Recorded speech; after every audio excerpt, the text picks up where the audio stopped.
ಪುತ್ರಶೋಕಂ ನಿರಂತರಂ ಅಂತಾರೆ. ಸಾವು ಎಲ್ಲರಿಗೂ ಇದೆ. ಆದರೆ ನಮ್ಮ ಕಣ್ಣೆದುರೇ ಬೆಳೆದು ನಿಂತ ಮಕ್ಕಳು ನಮಗಿಂತ ಮೊದಲೇ ಸಾಯುವುದು ಯಾವ ನ್ಯಾಯ? ಅನಾರೋಗ್ಯ ಆದರೇನೆ ಸಹಿಸದವರು ನಾವು. ಅಂಥದ್ರಲ್ಲಿ ಆತ್ಮಹತ್ಯೆಯಂತಹ ತೀರ್ಮಾನ ತಗೊಂಡಾಗ ಮೊದಲ ಹೊಣೆಗಾರರು ಯಾರು? ಪುಟ್ಟ ಹುಡುಗನನ್ನು ಸಾವಿನತ್ತ ನೂಕುವಂತೆ ಮಾಡುವ ಪರಿಸ್ಥಿತಿಗೂ ತಾವೇ ಕಾರಣ ಎಂಬ ಭಾವವು ಕಾಡದೆ ಇಂತಹ ಪರಿಸ್ಥಿತಿ ಯಾವ ತಂದೆ ತಾಯಿಗೂ ಬೇಡ. ನಾಡಿನ ಜನಪ್ರಿಯ ಗಾಯಕ ಮೋಹನ್ ಕೃಷ್ಣ ಯಾರಿಗೆ ತಾನೇ ಗೊತ್ತಿಲ್ಲ? ಕೆಜಿಎಫ್ನ ಸಲಾಂ ರಾಕಿ ಭಾಯಿ ಹಾಡಿದವರು. ಜಿ ಸರಿಗಮಪದಲ್ಲಿ ಮೆಂಟರ್ ಆಗಿ ಕಾಣಿಸಿಕೊಂಡವರು. ಮೋಹನ್ ಹೆಸರಿನ ಮೊದಲಾಕ್ಷರವನ್ನು ಜೊತೆಗಿಟ್ಟುಕೊಂಡೇ ರೆಮೋ ಎಂದು ಹೆಸರಾದ ರೇಖಾ ಇವರ ಪತ್ನಿ. ಡಾಕ್ಟರ್ ರಾಜ್ ಕಾಲದಿಂದಲೇ ಆರ್ಕೆಸ್ಟ್ರಾಗಳಿಂದ ಹೆಸರಾದವರು ಈ ಮೋಹನ್. ಹೃತಿಕ್ ತಾಯಿ ಆತ ಚಿಕ್ಕ ಮಗುವಾಗಿದ್ದಾಗಲೇ ತೀರಿಕೊಂಡಿದ್ರು. ವರ್ಷಗಳ ಬಳಿಕ ಮೋಹನ್ ರೇಖಾರೊಡನೆ ವಿವಾಹವಾದರು. ಆದ್ರೆ ಮಗನ ಮೇಲಿನ ಪ್ರೇಮಕ್ಕೆ ಯಾವತ್ತೂ ಕೊರತೆ ತೋರಿರಲಿಲ್ಲ. 2 ವರ್ಷಗಳ ಕೆಳಗಷ್ಟೇ ಈತನ ಬಯಕೆಯ ಜಾವಾ ಬೋಬರ್ ಬೈಕ್ ತೆಗೆಸಿಕೊಟ್ಟಿದ್ರು. ಇವರ ಲೈಫ್ನಲ್ಲಿ ಉಡುಗೊರೆ ಸೆಲೆಬ್ರೇಷನ್ಗಳಿಗೆ ಕೊರತೆ ಇರಲಿಲ್ಲ. ಈ ಪುತ್ರ ಹೃತಿಕ್ ಕೂಡ ಅಷ್ಟೇ, ತಂದೆಯಂತೆ ಪ್ರತಿಭಾವಂತ. ಮಗನನ್ನು ಈತನ ಬಯಕೆಯಂತೆ ಮಂಡ್ಯ ರಮೇಶ್ ಅವರ ನಟನಾ ಸಂಸ್ಥೆಗೆ ಕಳಿಸಿಕೊಟ್ಟಿದ್ರು ಮೋಹನ್. ನಾಟಕ ಮಾಡುತ್ತಾ ಖುಷಿಯಾಗಿದ್ದ ಹೃತಿಕ್ ಕಳೆದ ಭಾನುವಾರ ಅಂದ್ರೆ ಜುಲೈ 19ರಂದು ಬೆಂಗಳೂರಿನ ಮನೆಗೆ ಬಂದು ನೇಣು ಹಾಕಿಕೊಂಡಿದ್ದಾನೆ. ಕಾರಣವನ್ನೇ ಹೇಳದೆ ಹೋದ ಈತನ ವರ್ತನೆ ಕಂಡು ತಂದೆ ಮೋಹನ್ ಇನ್ನೂ ಆಘಾತದಿಂದ ಚೇತರಿಸಿಲ್ಲ. ಮಂಡ್ಯ ರಮೇಶ್ ಅವರ ಪರಿಸ್ಥಿತಿ ಕೂಡ ವಿಭಿನ್ನವಾಗಿಲ್ಲ. ಹೃತಿಕ್ ಮೋಹನ್ ಅವರಿಗೆ ಒಬ್ಬನೇ ಮಗ. ತಂದೆಯಂತೆ ಚೆನ್ನಾಗಿ ಹಾಡುತ್ತಿದ್ದ, ಮಾತ್ರವಲ್ಲ ಉತ್ತಮ ನಟನೂ ಹೌದು. ಮಂಡ್ಯ ರಮೇಶ್ ಅವರ ನಟನದಲ್ಲಿ ಭರವಸೆಯ ಕಲಾವಿದನಾಗಿ ಗುರುತಿಸಿಕೊಂಡಿದ್ದ. ಈ ಮಾತನ್ನು ಖುದ್ದು ಮಂಡ್ಯ ರಮೇಶ್ ಅವರೇ ಹೇಳಿಕೊಂಡಿದ್ದಾರೆ. ದಿಢೀರಂತ ಹೋಗ್ಬಿಟ್ಟ ಹುಡುಗ. ಏನಕ್ಕೆ ಹಂಗಾಯ್ತು, ಯಾಕೆ ಹಂಗಾಯ್ತು, ಏನಾಯ್ತು ನಂಗೆ ಗೊತ್ತಾಗ್ಲಿಲ್ಲ. ತುಂಬಾ ಹರ್ಟ್ ಆಗಿದೆ. ನಟನದಲ್ಲಿ ನಾಟಕ ಮಾಡ್ತಿದ್ರಲ್ಲ ಸರ್ ಅವರು? ಮಾಡ್ದ, ಒಂದೆರಡು ನಾಟಕ ಅದ್ಭುತ ಮಾಡ್ದ. ಅವ್ರಪ್ಪ ವಾಪಸ್ ಬಂದದ್ದು ನೋಡಿ ತುಂಬಾ ಸಂತೋಷ ಪಟ್ಕೊಂಡು ವೆರಿ ಗುಡ್ ಅಂತ ಸ್ಟೇಜ್ ಮೇಲೆ ಬಂದು ಎಲ್ಲ ಹೇಳಿ ಆಯ್ತು ಮುಗೀತು. ಇವತ್ತು ಆಕ್ಚುಲ್ ಆಗಿ 19ನೇ ತಾರೀಕು ಹೋಗ್ತೀನಿ ಅಂತ ಹೇಳಿದ್ನಂತೆ. ಬಹುಶಃ 20th 19 ಹೋಗಿ ಮಾಡಿದ್ದು ನಿಮ್ಮ ಬರ್ತ್ಡೇ ಟೈಮ್ ಅಲ್ಲಿ ಅಲ್ಲ? ಹ್ಮ್, 2 ನಾಟಕದಲ್ಲೂ ಸೂಪರ್ ರೋಲ್, ಪ್ರತಿಯೊಬ್ರು ಹೊಗಳ್ತಾ ಇದಾರೆ. ನಿನ್ನೆ ಸಂಜೆ ಅದಾದ್ಮ ಒಂದು ವಾರದಲ್ಲಿ ಈಗ ನಾಟಕ ಮಾಡ್ಬೇಕ. ಇವತ್ ನೆನ್ನೆ ಮತ್ತೆ ಶೋ ಇತ್ತು, ಬರ್ಲಿಲ್ಲ. ನಿನ್ನೆ ಬರ್ಲಿಲ್ಲ ಅಂದಾಗ ಕಾಲ್ ಮಾಡಿ ಟ್ರೈ ಮಾಡಿದ್ ಮಾತಾಡಕ್ಕೆ. ಇಲ್ಲ, ಅವನು ನೆನ್ನೆ ಬರ್ಲೇ ಇಲ್ಲ. ಫುಲ್ ಬರ್ಲಿಲ್ಲ. ನಮ್ಗೆ ಫೋನ್ಗೂ ಸಿಗ್ಲಿಲ್ಲ. ನಮ್ಗೆ ಯಾಕೆ ಹಿಂಗ್ ಮಾಡ್ದ ಅನ್ಕೊಂಡು ನನ್ಗೆ ಫೋನ್ ಸಿಗ್ಲೇ ಇಲ್ಲ. ನನಗ್ ಗೊತ್ತಾಗಿದ್ದು ನಿನ್ನೆ ಬರ್ತಾ ಇಲ್ಲ ಅಂತ. ಅವನು ನಾನ್ ಸಂಜೆ ಶೂಟಿಂಗ್ ಮುಗಿಸ್ಕೊಂಡು ಹೋದ್ನಲ್ಲ ನಾನು 5:05 5:30 6 ಗಂಟೆಗೆ ಹೋಗಿ ನಾನು ನಟ್ಟಾದ್ರೆ ಇಳಿದಾಗ ನನ್ನ ಶೂಟಿಂಗ್ ಮುಗಿಸ್ಕೊಂಡು ಬೆಳಗ್ಗೆ ಶೂಟಿಂಗ್ ಬಂದಿದ್ದೆ. ನಿನ್ನೆ ಸಂಜೆ ಅವ್ನ್ ಬಂದಿಲ್ಲ, ಬೇರೆಯವ್ರು ಮಾಡ್ತಾ ಇದಾರೆ ಅಂದ್ರು. ಯಾಕೆ ಅವನಿಂತ ಕೆಲಸ ಮಾಡ್ಬಿಟ್ಟ, ಬರ್ಲಿಲ್ಲ ಅಥವಾ ಹೋಗ್ಲಿ ಬಿಡು ಅಂತ ಇನ್ನೂ ವಾಕ್ ಮಾಡ್ದ. ನಾಟಕ ಮುಂದಕ್ಕೆ ಹೋಯ್ತು, ಓದು ಬರ್ಲಿಲ್ಲ. ನಿನ್ನೆ ರಾತ್ರಿ ನಮ್ಗೆ ಇದು ವಿಷಯ ಗೊತ್ತಾಯ್ತು. ಯಾವಾಗ ಆಗಿದೆ ಏನಾಗಿದೆ ನಮ್ಗೂ ಗೊತ್ತಿಲ್ಲ, ನನ್ಗೆ ಡೀಟೇಲ್ ಗಳು ಏನು ಗೊತ್ತಿಲ್ಲ. ಒಬ್ಬ ಅದ್ಭುತವಾದ ಕಲಾವಿದನ್ ಕಳ್ಕೊಂಬಿಟ್ಟು ಅಂತ ಮಾತ್ರ ನೋವು ನನಗೆ. ಯಾವ ನಾಟಕ ಹೆಸರು ಸರ್ ನಾಟಕದ? ಅದೇ ಮೊನ್ನೆ ಮಾಡಿದ್ನಲ್ಲ, ಚೆಕ್ ಪೋಸ್ಟ್ ನಂಬರ್ 840. ಇದ್ರಲ್ಲಿ ನಮ್ ತುಂಬಾ ನಾಟಕಗಳು ಮಾಡಿದೆ. ಬೆತ್ತಲೆ ಅರಸನ ರಾಜರಹಸ್ಯ ಮತ್ತು ಚೌರಚರಣದಾಸ 300ನೇ ಶೋಗಳು ಮಾಡಿದಾನೆ. ನಮ್ ಕೈಲಿ ಶೀಲ್ಡ್ ತಗೊಂಡಿದ್ದಾನೆ. ಆಮೇಲೆ ಬಹಳ ಒಳ್ಳೆ ಗಾಯಕ ಆತ, ಬಹಳ ಒಳ್ಳೆ ಗಾಯಕ, ಬಹಳ ಒಳ್ಳೆ ರಿದಮಿಸ್ಟ್, ಕುಡಿಸ್ತಾ ಇದ್ದ. ಎಲ್ಲ ಪ್ರತಿಭೆಗಳು ಇತ್ತು. ಆಕ್ಚುಲಿ ಕನ್ನಡ ಸಾಂಸ್ಕೃತಿಕ ಜಗತ್ತಿಗೆ ನಿಜವಾಗ್ಲೂ ಒಂದು ದೊಡ್ಡ ಕೊಡುಗೆ ಆಗ್ಬಹುದಾದಂತ ಭರವಸೆ ಇಟ್ಕೊಳ್ಳೋ ಹುಡುಗ ಆಗಿದ್ದ. ನಮ್ಗೆ ದಿಗ್ಭ್ರಾಂತರ ಆಗಿದ್ದು ನಾವು ಆ ಕಾರಣಕ್ಕಾಗಿನೇ. ಇವರು ಮೋಹನ್ ಬಂದಿದ್ದು ಅವರು ನಿಮ್ಮ ಬರ್ಡೇ ಟೈಮ್ ಅಲ್ಲೇನಾ? ಹೌದು, ಬರ್ತ್ಡೇ ಟೈಮಲ್ಲಿ ಬಂದಿದ್ದು. ಬಂದು ನೋಡಿ ಸಂತೋಷ ಪಟ್ಕೊಂಡು ಅಯ್ಯೋ ಮಗ ಟ್ರ್ಯಾಕ್ ಅಲ್ಲಿ ಇದ್ದಾನೆ ಅಂತ ಅನ್ಕೊಂಡೆ ಹೋಗಿದ್ರು. ನಿಮ್ ಜೊತೆ ಪರ್ಸನಲ್ ಆಗಿ ಏನು ಹೇಳ್ತಿರ್ಲಿಲ್ಲ? ಒಂದು ಚೂರು ಹೇಳ್ಕೊಂಡಿಲ್ಲ ಗೆಳೆಯ, ಚೂರು ಹೇಳ್ಕೊಂಡಿಲ್ಲ. ನನ್ ಜೊತೆ ಹೇಳ್ಕೊಂಡಿದ್ದಾರೋ ಏನೋ ಸಾಲ್ವೇಷನ್ ಆಗುತ್ತೆ, ಏನು ಹೇಳ್ಕೊಳ್ಳಿ. ಅವ್ರ ಮನೇಲೆ ಮಾಡ್ಕೊಂಡಿದ್ದಾನೆ ಅಂತ ಅನ್ಸುತ್ತೆ ಬಹುಶಃ. ಅಲ್ಲೇ ಇದ್ದೀವಿ ನಾವು, ಬರ್ತಾ ಇದೀನಿ, ನಾನು ಬರ್ತೀನಿ. ಈ ನೋವನ್ನು ರಮೇಶ್ ಅವರು ಸೋಷಿಯಲ್ ಮೀಡಿಯಾದಲ್ಲೂ ಬರ್ಕೊಂಡಿದ್ದಾರೆ. ಮೇಘ ಸಮೀರ್ ನಟನದ ಜನಪ್ರಿಯ ಕಲಾವಿದ ಹಾಗೂ ನಿರ್ದೇಶಕ ಕೂಡ ಹೌದು. ದುರಂತದ ಸುದ್ದಿ ಕೇಳಿ ಮಂಡ್ಯ ರಮೇಶ್ ಕುಟುಂಬ, ಮೇಘ ಸಮೀರ್ ಸೇರಿದಂತೆ ಇಡೀ ನಟನಾ ತಂಡವೇ ಬೆಂಗಳೂರಿಗೆ ಧಾವಿಸಿತ್ತು. ಅಂತ್ಯ ಸಂಸ್ಕಾರದಲ್ಲಿ ಭಾಗಿಯಾದ ಬಳಿಕ ಪಾಸಿಟಿವ್ ಪಿಕ್ಚರ್ ಜೊತೆಗೆ ಮೇಘ ಸಮೀರ್ ಹೃತಿಕ್ ಕುರಿತಾದ ತಮ್ಮ ನೆನಪುಗಳನ್ನು ಹಂಚಿಕೊಂಡಿದ್ದು ಹೀಗೆ. ಹೃತಿಕ್ 2000 ಬಹುಶಃ 21-22ನೇ ವರ್ಷದಲ್ಲಿ ವಿದ್ಯಾರ್ಥಿ ಆಗಿದ್ದವನು. ಆವಾಗಲಿಂದನೂ ಪರಿಚಯ.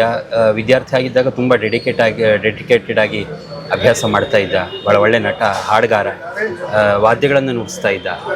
ಯಾವಾಗಲೂ ತಂಡದಲ್ಲಿ ಲವಲವಿಕೆಯಿಂದ ಓಡಾಡಿಕೊಂಡು ಎಲ್ಲರ ಜೊತೆಗೂ ತಮಾಷೆ ಮಾಡ್ತಾ ಬಹಳ ಆರಾಮಾಗಿದ್ದಂಥ ಹುಡುಗ. ಅಂದರೆ ಇದು ತುಂಬ ಅನಿರೀಕ್ಷಿತವಾದದ್ದು.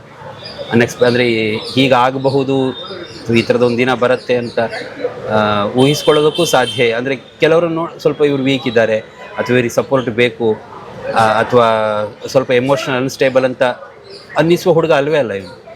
ತುಂಬ ಯಾವಾಗಲೂ ನಗ್ನಗ್ತಾನೆ, ಲವಲವಿಕೆಯಿಂದ, ಬಹಳ ಧೈರ್ಯದಿಂದ ಎಂಥದೇ ಸಂದರ್ಭ ಬಂದಾಗಲೂ ಅದನ್ನು ಫೇಸ್ ಆಗಿದ್ದಂಥ ಅವನು. ಇದು ನಿಜವಾಗ್ಲೂ ಅನಿರೀಕ್ಷಿತವಾದದ್ದು. ಹೌದು, ಊಹೆಗೂ ಸಾಧ್ಯವಾಗದಂತಹ ದುರಂತ ಇದು. ಕೆಲವರನ್ನು ನೋಡುವಾಗ ಇವರಿಗೆ ಜೀವನಾಸಕ್ತಿ ಕಡಿಮೆ ಇದೆ ಅನಿಸಿಬಿಡುತ್ತೆ. ಅಂಥವರ ಮೇಲೆ ಸದಾ ಒಂದು ಕಣ್ಣಿಟ್ಟಿರಬೇಕು ಅನಿಸುತ್ತೆ. ಆದರೆ ಅಂತಹ ಯಾವುದೇ ಸೂಚನೆ ನೀಡದಂತಹ ಸಾವು ಇದು. ಹೀಗಾಗಿಯೇ ಯಾರೊಬ್ಬರಿಗೂ ಈ ಸತ್ಯವನ್ನು ಅರಗಿಸಿಕೊಳ್ಳಲು ಸಾಧ್ಯವಾಗ್ತಿಲ್ಲ. ಅಂದ್ರೆ ಯಾವುದು ಒಂದು ಮನದ ಬೇಸರ ಏನು ಹೇಳ್ಕೊಂಡಿರಲಿಲ್ಲ. ಅವನು ಯಾವಾಗಲೂ ಸಂತೋಷವನ್ನು, ತಮಾಷೆಯನ್ನು, ಒಬ್ಬರು ಕಾಲು ಎಳೆಯೋದು, ತಮಾಷೆ ಮಾಡೋದು, ಅದು ಕೂಡ ಹರ್ಟ್ ಮಾಡೋದು ರೀತಿಯದಲ್ಲ. ತುಂಬ ಹೆಲ್ದಿ ಆದಂಥ ಆ ರೀತಿಯಲ್ಲೇ ಇದ್ದವನು. ಆಮೇಲೆ ಆ ಥರ ತೀರಾ ವೈಯಕ್ತಿಕ ನೆಲೆಯಲ್ಲಿ ಅವನಿಗೆ ಏನು ಸಮಸ್ಯೆ ಇತ್ತ ಏನೋ ಅದು ಯಾವುದನ್ನು ಯಾರ ಹತ್ರನೂ ಹೇಳ್ಕೊಳ್ತಿದ್ದಿರಲಿಲ್ಲ. ಅವನು ಇದ್ದಾಗಲೆಲ್ಲ ಖುಷಿಯಾಗಿರ್ತಿದ್ದ, ಸಂತೋಷವಾಗಿರ್ತಿದ್ದ, ಡೆಡಿಕೇಟೆಡ್ ಆಗಿರ್ತಾ ಇದ್ದ. ಕಲೆ ಬಗ್ಗೆ ತುಂಬ ಆಸಕ್ತಿ ಇತ್ತು ಅವರಿಗೆ. ಅದು ಹಾಡೋದಿರ್ಬೋದು, ಆ್ಯಕ್ಟ್ ಮಾಡೋದಿರ್ಬೋದು, ಯಾವುದೇ ಪಾತ್ರ ಕೊಟ್ಟರು ಅವನು ಅದಕ್ಕೆ ವರ್ಕ್ ಮಾಡ್ಕೊಂಡು ತುಂಬ ಚೆನ್ನಾಗಿ ಆ್ಯಕ್ಟ್ ಮಾಡ್ತಿದ್ದ, ಕೂಡ ಕೆಲಸ ಮಾಡ್ತಿದ್ದ. ಮೊನ್ನೆ ಅಂತೂ ನಾಟಕ ತುಂಬ ಚೆನ್ನಾಗಿ ಮಾಡಿದ್ರಂತೆ, ತಂದೆ ಕೂಡ ಬಂದಿದ್ರಂತೆ. ಹೌದು ಹೌದು ಹೌದು. ಒಂದು ಹೊಸ ನಾಟಕ, ಆ ಹೊಸ ನಾಟಕದ ಪ್ರಕ್ರಿಯೆಗೆ ನಾನೇ ಬರ್ತೀನಿ, ತೊಡ್ಕೋತೀನಿ ಅಂತ ಅವನು ಅಂದರೆ ಯಾವುದು ಪ್ಲ್ಯಾಂಡ್ ಅಲ್ಲ, ತುಂಬ ಅನಿರೀಕ್ಷಿತವಾಗಿ ತೊಡ್ಕೊಂಡ. ಬಹಳ ಒಳ್ಳೆ ಪ್ರತಿಕ್ರಿಯೆ ಸಿಕ್ಕಿದಂಥ ನಾಟಕ. ಅವನ ಪಾತ್ರಕ್ಕಂತೂ ತುಂಬ ಚೆನ್ನಾಗಿ ಪ್ರತಿಕ್ರಿಯೆ ಸಿಕ್ಕಿತ್ತು. ನೋಡಿದ್ರಲ್ಲೇ ಇಷ್ಟಪಟ್ಟಿದ್ರು, ನಮಗೂ ಖುಷಿಯಾಗಿತ್ತು. ಚೆಕ್ ಪೋಸ್ಟ್ ಹಾಂ, ಚೆಕ್ ಪೋಸ್ಟ್ ನಂಬರ್. ಮತ್ತೆ ಇವತ್ತು ಕೂಡ ಇತ್ತು ಅಂತ, ಇವತ್ತಿತ್ತು ಮತ್ತು ನಿನ್ನೆ ಪ್ರಾಕ್ಟೀಸ್ ಇತ್ತು ಏನೋ ಹೇಳಿದ್ರು ರಮೇಶ್ ಸರ್. ಹೌದು, ನಿನ್ನೆ ಶೋ ಇತ್ತು. ಅನಿರೀಕ್ಷಿತವಾಗಿ ಬರಲೇ ಇಲ್ಲ ನಮಗೆ. ಅಂದರೆ ಯಾರೋ ಶೋಗೆ ಬರೋದು, ಬರದೇ ಇರೋದು, ಇದು ಆಗ್ತಿರುತ್ತೆ. ಆದರೆ ಅದು ಈ ರೀತಿಯ ಒಂದು ತಿರುವು ತಗೊಳುತ್ತೆ ಅನ್ನೋದು. ಕಾಲ್ ಮಾಡಿದಾಗ ಸ್ವಿಚ್ ಆಫ್ ಬಂತು ಅನ್ಸುತ್ತಲ್ಲ, ಕನೆಕ್ಟೇ ಆಗ್ತಿರ್ಲಿಲ್ಲ ಯಾರಿಗೂ ಸಂಪರ್ಕಕ್ಕೆ ಸಿಗ್ತಿರ್ಲಿಲ್ಲ. ಇದು ಏನು ಅಂದರೆ ಒಂದು ರೀತಿ ಬ್ಲ್ಯಾಂಕ್ನೆಸ್ಸನ್ನು ಕೊಟ್ಬಿಟ್ಟ ನಮ್ಗೆಲ್ರಿಗೂ. ತಂದೆ ಮೋಹನ್ ಅವರು ನಿರಂತರವಾಗಿ ಕಣ್ಣೀರು ಸುರಿಸಿದ್ದಾರೆ. ಅತ್ತು ಕಂಠದಲ್ಲಿನ ಧ್ವನಿಯೇ ಬತ್ತಿ ಹೋಗಿತ್ತು. ಸದ್ಯದಲ್ಲೇ ಮಗನನ್ನು ಹೀರೋ ಮಾಡಿ ಲಾಂಚ್ ಮಾಡಬೇಕು ಎನ್ನುವ ಕನಸನ್ನು ಕೂಡ ಕಂಡಿದ್ರು. ಅದಕ್ಕೆ ನಿರ್ಮಾಪಕನಾಗ್ತೇನೆ ಎಂದಿದ್ದರು ಈ ದಿನಕರ್. ಹೃತಿಕ್ ಬಗ್ಗೆ ಇವರು ಹೇಳಿಕೊಂಡಿದ್ದು ಹೀಗೆ. ಹೃತಿಕ್ ಅವರ ತಂದೆ ನನಗೆ ಬಹಳ ಹಳೆಯ ಮಿತ್ರರು. ಹಾಗಾಗಿ ಅವರ ಮಗನಿಗೆ ನಟನೆಯಲ್ಲಿ, ಚಿತ್ರರಂಗದಲ್ಲಿ ಗುರುತಿಸ್ಕೋಬೇಕು ಅನ್ನೋದು ಭಾಳ ಆಸಕ್ತಿ ಇತ್ತು. ಹಾಗಾಗಿ ಅವರು ನಮ್ಮ ಮಂಡ್ಯ ರಮೇಶ್ ಅವರ ನಟನಾ ಸಂಸ್ಥೆಯಲ್ಲಿ ನಾಟಕ ರಂಗಭೂಮಿಯಲ್ಲಿ ಕೂಡ ತೊಡಗಿಸ್ಕೊಂಡಿದ್ದರು. ಇತ್ತೀಚೆಗೆ ಕಳೆದ ಭಾನುವಾರ ಜಾನಕಿ ಅಮ್ಮನವರ ಅಂತ್ಯಕ್ರಿಯೆ ಸಲುವಾಗಿ ಅಲ್ಲಿ ಮೋಹನ್ ಅವ್ರನ್ನ ಭೇಟಿಯಾಗಿದ್ದೆ ನಾನು. ಮೋಹನ್ ಅವರ ಮಗಂದು ಅವತ್ತಿನ ದಿನವೇ ಭಾನುವಾರ ಸಾಯಂಕಾಲ ಒಂದು ನಾಟಕ ಹಮ್ಮಿಕೊಂಡಿದ್ರು. ಆ ಶವ ಸಂಸ್ಕಾರ ಮುಗಿಸ್ಕೊಂಡು ನಾನು ಆ ನಾಟಕ ನೋಡಿದೆ. ಆ ನಾಟಕ ವೀಕ್ಷಣೆ ಮಾಡಿ ಆ ಟಿಕೆಟನ್ನು ಹೊರಗಡೆ ಇಟ್ಟಿದ್ದರು. ಅದು ಕಲೆಕ್ಟ್ ಮಾಡಿಕೊಂಡು ನಾನು ಹೋಗೋಷ್ಟರಲ್ಲಿ ರಮೇಶ್ ಅವರ ಭಾಷಣ ನಡೀತಿತ್ತು. ನಾಟಕ ಆರಂಭಕ್ಕೂ ಮುನ್ನ ಒಳಗೆ ಹೋಗಿದ್ದೆ ನಾನು. ಭಾಳ ಅದ್ಭುತವಾಗಿ ನಟನೆ ಮಾಡಿದ್ದ ಹುಡುಗ. ಅವತ್ತು ಮೋಹನ್ ಅವರು ಅನಿರೀಕ್ಷಿತ, ಅವತ್ತು ಅವ್ರದ್ದೇನು ಬೇರೆ ಕಾರ್ಯಕ್ರಮ ಇತ್ತು, ಈ ಥರ ಜಾನಕಿ ಅಮ್ಮನವ್ರ ನಿಧನದಿಂದ ಅಲ್ಲಿ ಬರಬೇಕಾಗಿತ್ತು. ಹಾಗಾಗಿ ಅವರು ನನ್ನ ಪಕ್ಕದಲ್ಲೇ ಕೂತ್ಕೊಂಡು ನಾನು ಮೋಹನ್ ಅವರು ಕೂಡ ನಾಟಕ ವೀಕ್ಷಣೆ ಮಾಡಿದ್ವಿ. ಆ ನಾಟಕ ಎಷ್ಟು ಅದ್ಧೂರಿಯಾಗಿ ಮಾಡಿದ್ದ ಹುಡುಗ ಅಂತಂದರೆ, ನಾನು ಕೇಳಿದೆ, ಸರ್ ಇವನು ಇಷ್ಟು ಚೆನ್ನಾಗಿ ಮಾಡ್ತಾನಲ್ಲ ಸರ್, ಏನು ರಿಹರ್ಸಲ್ ಬರೀ 3 ದಿನದಲ್ಲಿ ಇವನು ರಿಹರ್ಸಲ್ ಬಂದು ಈ ರೀತಿ ಭಾಳ ಅದ್ಭುತ ನಟನೆಯನ್ನು ಮಾಡ್ತಾನೆ ಹುಡುಗ. ಅದಾದಮೇಲೆ ಇದು ಕಳೆದ ವಾರ ಭಾನುವಾರ, ಸೋಮವಾರ, ಮಂಗಳವಾರ 2 ದಿನ ನಿರಂತರವಾಗಿ, 2ನೇ ದಿನ ಮತ್ತು 3ನೇ ದಿನ ಈ ಮಂಡ್ಯ ರಮೇಶ್ ಅವರ ಹುಟ್ಟುಹಬ್ಬ ಇರೋ ಕಾರಣ ತಂದೆ ಮಗ ಇಬ್ಬರು ಅಲ್ಲೇ ಉಡ್ಕೊಂಡು, ಇಲ್ಲ ಸರ್ ನಾನು ಬರಲ್ಲ ಬೆಂಗಳೂರಿಗೆ, ಇನ್ನೂ 2 ದಿನ ನಾನು ಮೈಸೂರಲ್ಲೇ ನನ್ನ ಮಗನ ಜೊತೆ ಇರ್ತೀನಿ ಅಂತೇಳಿ ಅವರಿಬ್ಬರು ಕೂಡ ಅಲ್ಲೇ ವಾಸ ಇರ್ತಾರೆ. ಇವರು ಸಿನಿಮಾ ರಂಗದಲ್ಲಿ ತೊಡಗಿಸ್ಕೊಳ್ಬೇಕು ಅಂಥೇಳಿ ಕೇರಳದಿಂದ ಒಬ್ಬರು ಭಾಳ ಹೆಸರಾಂತ ಒಬ್ಬ ಹಳೆಯ ನಿರ್ಮಾಪಕರು, ಭಾಳ ಸಿನಿಮಾ ಮಾಡಿರೋಂಥ ಈರಾಳಿ ಅನ್ನೋರು ಒಬ್ಬ ಪ್ರೊಡ್ಯೂಸರ್ ಬಂದಿದ್ದರು. ಅವರು ಆಗಿನ ಕಾಲದಲ್ಲೇ ಭಾಳ ಒಳ್ಳೊಳ್ಳೆ ಚಿತ್ರಗಳು ಮಾಡಿರೋಂಥ ಪ್ರೊಡ್ಯೂಸರ್ ಒಬ್ಬರು ಬಂದಾಗ ನಾನು ಇವರಿಬ್ಬರನ್ನೂ ಕರೆದು ಒಂದು ಕ್ಲಬ್ಬಲ್ಲಿ ಅವ್ರನ್ನ ಭೇಟಿ ಮಾಡಿಸಿ ಮಾತಾಡ್ತಾರೆ. ಅದು ತಯಾರಿನೂ ಇತ್ತು. ಆ ಹುಡುಗ ಕೂಡ ಭಾಳ ಶ್ರಮ ಪಡ್ತಿದ್ದ. ಇದು ಅನಿರೀಕ್ಷಿತ, ಯಾಕೆ ಆಯಿತು ಅಂತ ಗೊತ್ತಿಲ್ಲ, ಯಾಕೆ ಈ ಥರ ಮಾಡ್ಕೊಳ್ತಾರೆ ಇವತ್ತಿನ ಯುವ ಪೀಳಿಗೆ ಅನ್ನೋದು ಗೊತ್ತಿಲ್ಲ. ಯಾಕಂದರೆ ಒಬ್ಬ ಕಲಾ ಕಲೆ ಇದನ್ನು ಅಳವಡಿಸ್ಕೊಂಡು ಜೀವನದಲ್ಲಿ ತೊಡಗಿಸ್ಕೊಳ್ಳುವಂಥ ಒಬ್ಬ ವ್ಯಕ್ತಿ ಈ ರೀತಿ ಮಾಡ್ಕೊಳ್ತಾ ಅನ್ನೋದು ನಂಬಕ್ಕಾಗ್ತಾನೆ ಇಲ್ಲ. ಯಾಕಂದರೆ ಅದನ್ನೆಲ್ಲ ಮರೆಮಾಚಿ ಇವತ್ತಿನ ಯುವ ಪೀಳಿಗೆ ಯಾಕೆ ಈ ರೀತಿ ನಿರ್ಧಾರಕ್ಕೆ ಬರ್ತಾರೆ. ಅವ್ರಿಗೆ ಗೊತ್ತಿತ್ತು, ಅವ್ರ ತಂದೆಗೆ ಇವರು ಇಬ್ಬರು ಫ್ರೆಂಡ್ಸ್ ಥರ ಇದ್ದರು. ಇವರಿಬ್ಬರು ತಂದೆ ಮಕ್ಕಳ ಥರ ಯಾವತ್ತೂ ಇರಲಿಲ್ಲ. ಇವರಿಬ್ಬರು ಜೊತೆಯಾಗಿ ಭಾಳ ಅನ್ಯೋನ್ಯತೆಯಲ್ಲಿದ್ದರು. ಭಾಳ ಅಂಡರ್ಸ್ಟ್ಯಾಂಡಿಂಗ್ ಇತ್ತು ಇಬ್ಬರಲ್ಲೂ ಕೂಡ. ಸೊ ಹಾಗಾಗಿ ಇದೊಂಥರ ಶಾಕ್ ನನಗೆ ವಿಷಯ ತಿಳಿದಾಗ. ಏನಂತ ಹೇಳೋದು ಅರ್ಥ ಆಗ್ತಿಲ್ಲ. ಅಂದರೆ ಇವ್ರು ಯಾರ ಹತ್ರ ಆದರೂ ಏನಾದರೂ ಇದ್ರ ರೀತಿ ಏನಾದರೂ ಮನಸ್ಸಿಗೆ ನೋವು ಇನ್ನೊಂದು ಮತ್ತೊಂದು ಏನೇ ಇರಲಿ ಯಾರ ಹತ್ರ ಆದರೂ ಹಂಚ್ಕೊಂಡು ಅದಕ್ಕೆ ಪರಿಹಾರ ಕಂಡುಕೊಳ್ಬೇಕು. ಈ ಥರ ಆತ್ಮಹತ್ಯೆ ಪರಿಹಾರ ಅಲ್ಲ ಅನ್ನೋದನ್ನು ನಾನಿವತ್ತು ಈ ಸಂದರ್ಭದಲ್ಲಿ ಹೇಳೋಕ್ಕೆ ಇಷ್ಟಪಡ್ತೀನಿ. ಈಗ ಅವ್ರ ತಂದೆ ಅಳಲು ಅವ್ರು ಹೇಳ್ದಂಗೆ ಅವ್ರು ಅಳ್ತಾ ಇದ್ರು. ನಿನ್ನೆ 4 ಗಂಟೆ ಒಬ್ಬ ಗಾಯಕ ಆಡೋದನ್ನು ನಾವು ಕೇಳಿದ್ದೀವಿ. 4 ಗಂಟೆ ನಿರಂತರವಾಗಿ ಅವರ ಕಾರ್ಯಕ್ರಮಗಳಲ್ಲಿ ಅವ್ರು ಆಡಿದ್ದಾರೆ. ಆದರೆ 4-5 ಗಂಟೆ ನಿರಂತರವಾಗಿ ಅವರು ಹತ್ತಿದ್ದಾರೆ ಅಂದರೆ ನಿನ್ನೆ ಅವ್ರ ಗೋಲ್ ನೋಡೋಕ್ಕಾಗೋದು. ಇನ್ನು ಜೀವನ ಪರ್ಯಂತ ಅವರು ಭಾಳ ಹೆಸರಾಂತ ಕಲಾವಿದ, ಭಾಳ ಶ್ರಮದಿಂದ ಮೇಲೆ ಬಂದು ಭಾಳ ಹೆಸರು ಮಾಡಿರೋಂಥ ಒಬ್ಬ ಕಲಾವಿದ. ಅವ್ರ ನೋವು ಯಾವ ರೀತಿ ಬರ್ಸ್ಕೊಳ್ತಾರೆ ಅನ್ನೋದು ಗೊತ್ತಾಗ್ತಾಯಿಲ್ಲ. ನಮಗಂತೂ ಭಾಳ ದುಃಖ ಆಗಿದೆ. ಅವ್ರನ್ನ ಹೀರೋ ಮಾಡಬೇಕು ಅಂತ ಇದ್ರು ಅಂತ ಹೇಳ್ತಾ ಇದ್ರು ಈ ಟೈಮಲ್ಲಿ. ಹೌದು, ಅದರ ಪ್ರಯತ್ನದಲ್ಲಿದ್ವಿ. ಅದರ ವಿಚಾರವಾಗಿ ಹಲವಾರು ಜನ ಅಂದರೆ ಅವರ ಆ್ಯಕ್ಟ್ ನೋಡಿ ಅಷ್ಟು ಇಷ್ಟ ಆಗಿತ್ತು ನಿಮಗೆ. ಹೇಗೆ ನೀವು ಅವ್ರನ್ನ ಹೀರೋ ಮಾಡಬೇಕು ಅಂತ? ಇಲ್ಲ, ಯಾಕಂತಂದರೆ ಅವರ ಡೆಡಿಕೇಶನ್, ಅಂದರೆ ನಾನು ಆಗಬೇಕು ಅನ್ನೋ ನಿರ್ಧಾರ ಏನಿತ್ತು ಅವ್ರದ್ದು, ಅದರಂತೆ ಅವರು ಭಾಳ ಶ್ರಮ ಪಡ್ತಿದ್ರು. ಅದನ್ನು ಯಾರೋ ದುಡ್ಡಿರೋರು ಬಂದು ಯಾರೋ ಮಕ್ಕಳನ್ನ ಹೀರೋ ಮಾಡ್ದಂಗಲ್ಲ. ಅಂದರೆ ಅದ್ರ ಹಿಂದೆ ಒಂದು ಸಂಸ್ಥೆಗೆ ನಾಟಕ ರಂಗಭೂಮಿಯಲ್ಲಿ ತೊಡಗಿಸ್ಕೊಂಡು ಅದರಲ್ಲಿ ಕಲಿತು ಅದರಲ್ಲಿ ನಾನು ನಟನೆ ಮಾಡೋದಾದರೆ ಅದು ಪ್ರೇಕ್ಷಕರಿಗೆ ಇಷ್ಟ ಆಗುವಂಥ ರೀತಿಯಲ್ಲಿ ಇರಬೇಕು ಅನ್ನೋದಕ್ಕೆ ಭಾಳ ಶ್ರಮಪಟ್ಟು ಮುಂದೆ ಬರ್ತಿದ್ದಂಥ ಒಬ್ಬ ಹುಡುಗ. ಅದಕ್ಕೆ ಭಾಳ ಶ್ರಮ ಇತ್ತು ಅವ್ರಿಗೆ. ಆದ್ದರಿಂದ ಯಾವುದಾದ್ರೂ ಒಂದು ಅವಕಾಶಗಳು ಬಂದಾಗ ಈ ಥರ ಮಾಡಿಕೊಡ್ಬೇಕು ಅನ್ನೋ ಯೋಚನೆಯಲ್ಲಿ ಅವರು ಮತ್ತು ಆ ಪ್ರೊಡ್ಯೂಸರ್ನ ನಾನು ಭೇಟಿ ಮಾಡಿಸಿದ್ದೆ. ರಂಗಭೂಮಿ ಅಂದರೆ ಬದುಕು ಕಲಿಸುವ ಜಾಗ, ಅದರಲ್ಲೂ ನಟನ ನಾಡಿನ ಹೆಮ್ಮೆಯ ರಂಗಕೇಂದ್ರ. ಇಲ್ಲಿ ಪ್ರತಿಭಾವಂತನಾಗಿ ಕಾಣಿಸಿದ್ದಂತಹ ಹುಡುಗ ಅನ್ನೋದು ಒಂದು ಕಡೆ ಆದರೆ, ಮನೆಯಲ್ಲಿ ತಂದೆಯೊಂದಿಗೆ ಕುಟುಂಬದೊಂದಿಗೆ ಕೂಡ ಆತ್ಮೀಯವಾಗಿ ಇದ್ದ ಎನ್ನಲಾಗ್ತಿದೆ. ಹಾಗಾದ್ರೆ ನಿಜಕ್ಕೂ ಇಂಥ ಮನಸ್ಥಿತಿ ಸೃಷ್ಟಿಯಾಗಿದ್ದಾದ್ರೂ ಯಾಕೆ? ಅಂದರೆ ಬಹುಶಃ ಒಟ್ಟು ಒಂದು ಸಮಾಜವಾಗಿ ನಮ್ಮೆಲ್ಲರ ಜವಾಬ್ದಾರಿ, ಅಂದರೆ ನಾಗರಿಕ ಸಮಾಜದ ಜವಾಬ್ದಾರಿ ದೊಡ್ಡದಿದೆ ಅನಿಸುತ್ತೆ. ನಾವು ಇದ್ರ ಬಗ್ಗೆ ಹೇಳೋದು ಅಥವಾ ಏನೋ ಒಂದೆರಡು ಏನು ಕನಿಕರದ ಮಾತಾಡೋದು ಅಥವಾ ಹಿಂಗೆ ಆಗಬಾರ್ದಿತ್ತು ಅಂತ ಹೇಳೋದು, ಇದು ಎಲ್ಲವೂ ಸ್ವಲ್ಪ ಹಿಂಗೆ ಮಾಡ್ಕೋಬಾರ್ದಿತ್ತು ಅಂತ. ಆದರೆ ಈ ರೀತಿಯ ಘಟನೆಗಳು ಸಮಾಜದಲ್ಲಿ ಆಗಾಗ ಆಗ್ತಿದೆಯಲ್ಲ, ಹಾಗಾಗಿ ಅಂದರೆ ನಮ್ಗೆಲ್ಲರದ್ದು ಜವಾಬ್ದಾರಿ ದೊಡ್ಡದಿದೆಯೇನೋ ಅಂತ ಅನಿಸುತ್ತೆ ನನಗೆ. ಇದಕ್ಕೆ ಸಡನ್ ಉತ್ತರ ನನ್ನ ಹತ್ರ ಇಲ್ಲ, ಅಥವಾ ಯಾರಿಗೂ ಇದಕ್ಕೂ ಏನು ಉತ್ತರ ಕೊಡಬೇಕು ಅಂತ ಗೊತ್ತಾಗಲ್ಲ. ಆದರೆ ನಾವು ಕಲೆಕ್ಟಿವ್ ಆಗಿ ಇದನ್ನು ಎದುರಿಸೋದಕ್ಕೆ ಸಾಧ್ಯ ಆಗಬೇಕು. ಇದಕ್ಕೆ ಬೇರೇನು ಪರಿಹಾರಗಳನ್ನು ನಾವು ಕಂಡುಕೋಬೇಕು. ಯಾಕಂದರೆ ನಾಗರಿಕತೆ ಇಷ್ಟೆಲ್ಲ ಬೆಳೆದು, ವಿಜ್ಞಾನ ಇಷ್ಟೆಲ್ಲ ಬೆಳೆದು, ಸೈನ್ಸು ಅಥವಾ ಅದು ವೈದ್ಯಕೀಯ ಕ್ಷೇತ್ರವೋ ಅಥವಾ ಮನಃಶಾಸ್ತ್ರವೋ, ಈ ರೀತಿಯ ಆಘಾತಗಳು ಇದಕ್ಕೆ ಹೇಗೆ ಉತ್ತರ ಕೊಡಬೇಕು ಗೊತ್ತಿಲ್ಲ. ಸಾಮಾನ್ಯರು ಇನ್ನೊಬ್ಬರ ಸಾವು ಅಂದ್ರೇನೆ ಭಯ ಪಡ್ತಾರೆ. ಅಂಥದ್ರಲ್ಲಿ ತಾವೇ ಆತ್ಮಹತ್ಯೆಗೆ ಯತ್ನಿಸುವವರು ತೀರಾ ಅಪರೂಪ. ಅಂತಹ ಸಂದರ್ಭ ಬರಬೇಕಾದ್ರೆ ಬದುಕು ಸಾವಿಗಿಂತಲೂ ಘೋರ ಅನಿಸಿರಬೇಕು. ಆಪ್ತರ ಅಗಲಿಕೆ, ಪರೀಕ್ಷೆಯ ಸೋಲು, ಪ್ರೇಮ ವೈಫಲ್ಯ, ಇವುಗಳಿಗೆಲ್ಲ ಕೆಲ ಮಂದಿ ಸಾಯಲು ಬಯಸ್ತಾರೆ. ಆದರೆ ಇಂತಹ ಯಾವುದೇ ಸೂಚನೆಗಳನ್ನು ನೀಡದೆ ಬದುಕಿಗೆ ಗುಡ್ ಬೈ ಹೇಳ್ತಾರಲ್ಲ, ಅವರ ಅಪ್ಪ ಅಮ್ಮ ಏನು ತಾನೇ ಮಾಡಬೇಕು?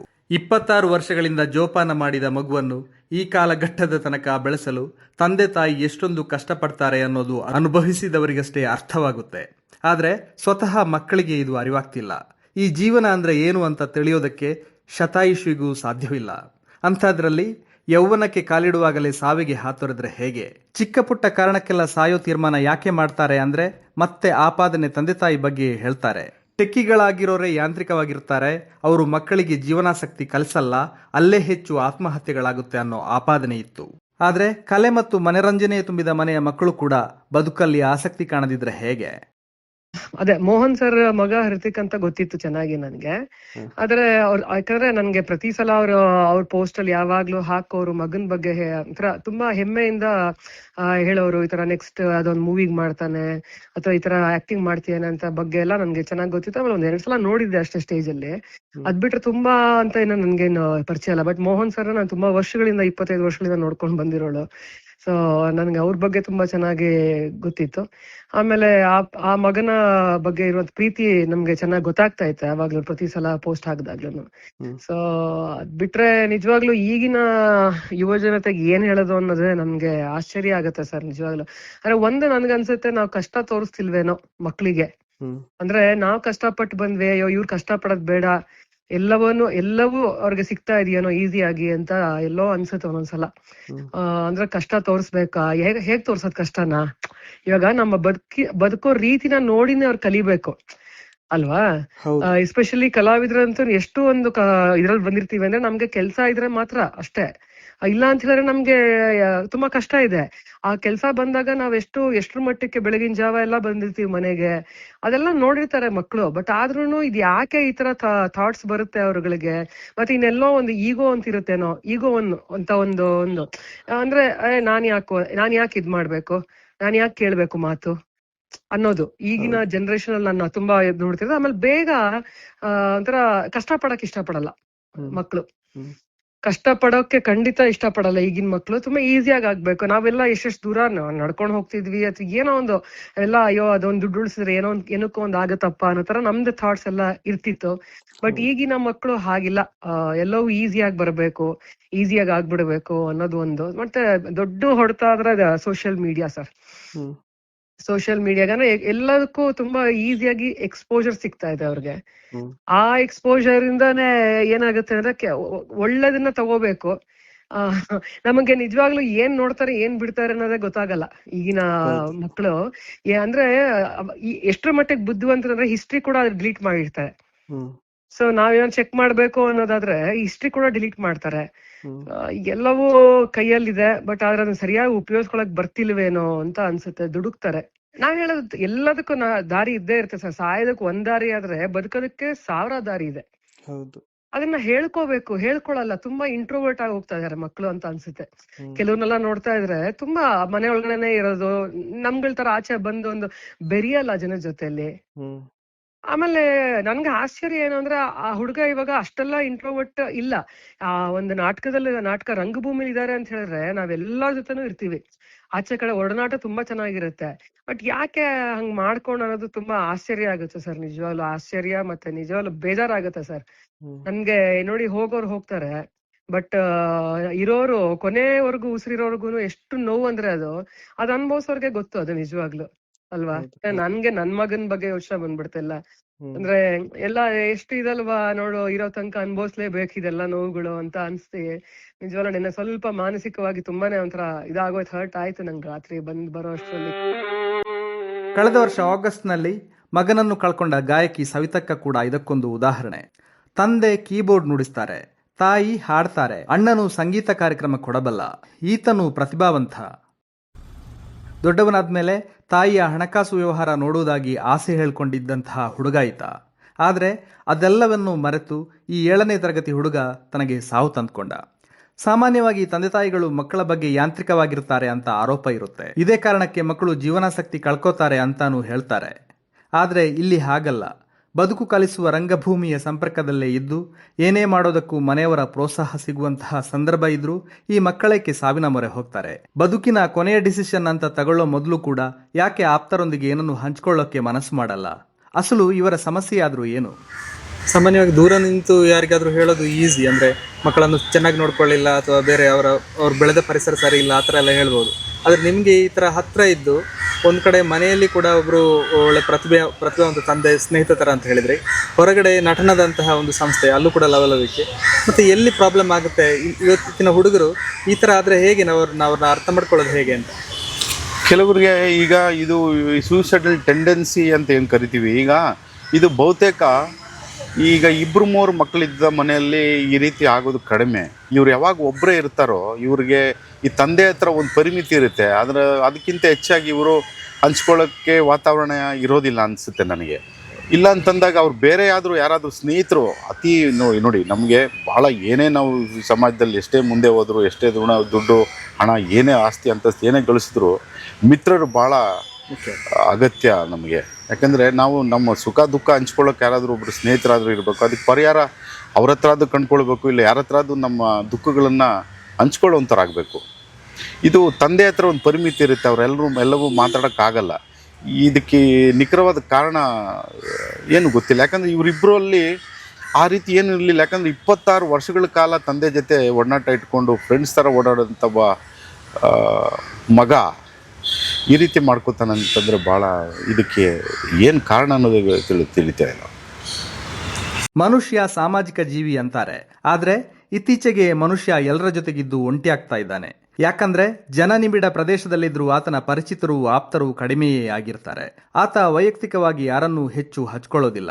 ಅದರಲ್ಲೂ ಮಕ್ಕಳು ಮೊಬೈಲ್ ಫೋನ್ಗೆ ನೀಡುವಷ್ಟು ಕಾಲಾವಧಿಯನ್ನು ಯಾರಿಗೂ ನೀಡೋದಿಲ್ಲ. ಮೊಬೈಲ್ ಮೂಲಕ ಮಕ್ಕಳು ಹೇಗೆಲ್ಲ ಪ್ರಭಾವಿತರಾಗ್ತಿದ್ದಾರೆ ಅನ್ನೋದು ಮನೆ ಮಂದಿಗೂ ಗೊತ್ತಾಗ್ತಿಲ್ಲ. ಒಂದು ವೇಳೆ ಜೀವನಕ್ಕಿಂತ ಸಾವೇ ಚೆನ್ನಾಗಿರುತ್ತೆ ಅಂತೇನಾದರೂ ತಿಳ್ಕೊಂಡ್ ಬಿಡ್ತಾರಾ? ನಿಜಕ್ಕೂ ಅಂತಹ ಸಂದೇಹ ಕಾಡ್ತಿದೆ. ಮಕ್ಕಳು ಮೊದಲೆಲ್ಲ ಏನೇ ಡೌಟ್ ಇದ್ರೂ ಅಪ್ಪ ಅಮ್ಮಂದಿರಲ್ಲಿ ಕೇಳೋರು. ಅವರು ಆಯಾ ವಯಸ್ಸಿಗೆ ತಕ್ಕ ಹಾಗೆ ಉತ್ತರ ಹೇಳ್ಕೊಡ್ತಿದ್ರು. ಆದರೆ ಈಗ ಅಪ್ಪ ಅಮ್ಮಂದಿರೇ ತಮ್ಮ ಸಂದೇಹಗಳನ್ನು ಗೂಗಲ್ ಮಾಡ್ತಾರೆ. ಮಕ್ಕಳಿಗೂ ಅದನ್ನೇ ಹೇಳ್ತಾರೆ. ಜೆಮಿನಿ ಸಿರಿಗಳಲ್ಲೇ ಸರಿಗಳನ್ನು ಹುಡುಕುವ ಮಕ್ಕಳು ನಿಜ ಬದುಕಿನ ಐಸಿರಿಯನ್ನೇ ಕಳೆದುಕೊಳ್ತಿರೋದು ದುರಂತ.